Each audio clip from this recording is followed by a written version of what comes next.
Cowboys 4H Smiley and Pool. Staff photographer Dallas Cowboys wide receivers pose for a photo around wide receivers coach Sanjay Lal following the third and final round of Cowboys OTA practices at the Star on Wednesday, June 6, 2018, in Frisco. Smiley and Pool. The Dallas Morning News by Rick Gosselin. Special contributor at Rick Gosselin 9 Frisco. Wide receiver has always been a blind spot for Jerry Jones. Every time the Cowboys have gone to a Super Bowl, they have taken a franchise wide receiver along with them. He was Hall of Famer Bob Hayes in 1970 and 71, 1970s NFL All-Decade selection Drew Pearson in 1975, 77 and 78, and Hall of Famer Michael Irvin in 1992, 93 and 95. That go-to guy on the flank became a key element in those 5 Lombardi trophies on display at the Star. So it's understandable why Jones would feel a pressing need to have one on his roster at the start of each to have a chance at a championship. Jones signed Rocket Ishmael in free agency. He traded for Joey Galloway. He traded for Terry Glenn. He traded for Keyshawn Johnson. He traded for Roy Williams. He drafted Antonio Bryant with a premium pick and optimistically gave him the number 88 that Pearson and Irvin made famous. He drafted Dez Bryant and bestowed number 88 on him as well. But all the money and draft picks invested in the wide receiver position since Irvin have produced 0 championships. So, for the first time in a long time, the Cowboys will enter the 2018 without a Pro Bowl candidate at wide receiver. They will enter the without an established go-to guy. This player essentially sums up what the Cowboys are getting in Allen Hurns. Now let's explode the myth that you need that franchise wide receiver to win a championship. Terrell Owens, Larry Fitzgerald and Randy Moss rank 2, 3, 4 in NFL history in receiving yards, all with more than 15,000. All caught at least 102 count passes. All define the term franchise receiver.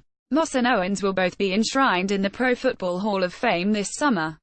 Those 3 receivers combined to play 44 NFLs, yet there isn't a single Super Bowl ring to be found among them. There have been 18 Super Bowl champions since 2000.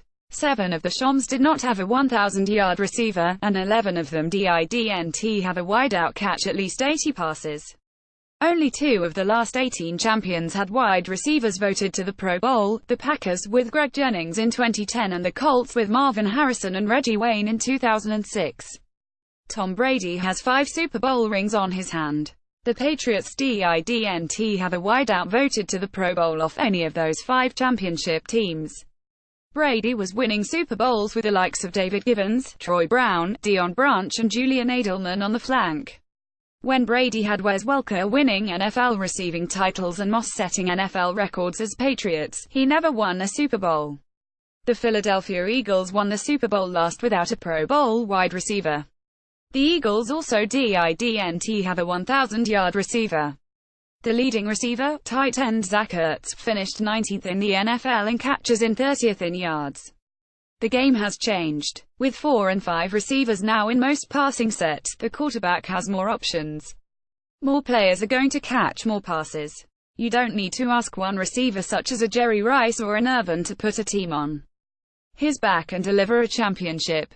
You can spread the ball around to an Alshon Jeffrey, Torrey Smith and Nelson Agholor as the Eagles did last and still get to where you want to go.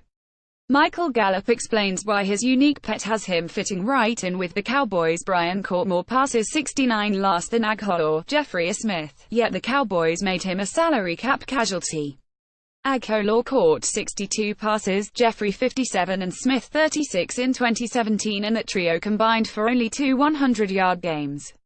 But Jeffrey led the Philadelphia wideouts with 9 catches for 85 yards and 2 touchdowns in the NFC title game against Minnesota. Then Agholor led them with 9 catches for 84 yards in the Super Bowl against the Patriots.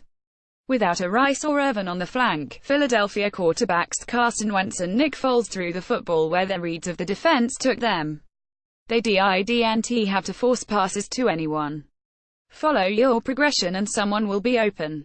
And that's the type of passing offense the Cowboys will have in 2018 with this young receiving core.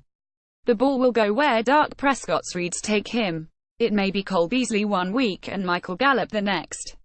So Jerry Jones' greatest fear has finally been realized. The Cowboys no longer have a lead receiver. But history tells him there's no need to fear the unknown. It's time to embrace it as the Eagles, Patriots, Seahawks and Ravens have done in recent championships. Take advantage of the quantity in your receiving core, not the quality of one receiver.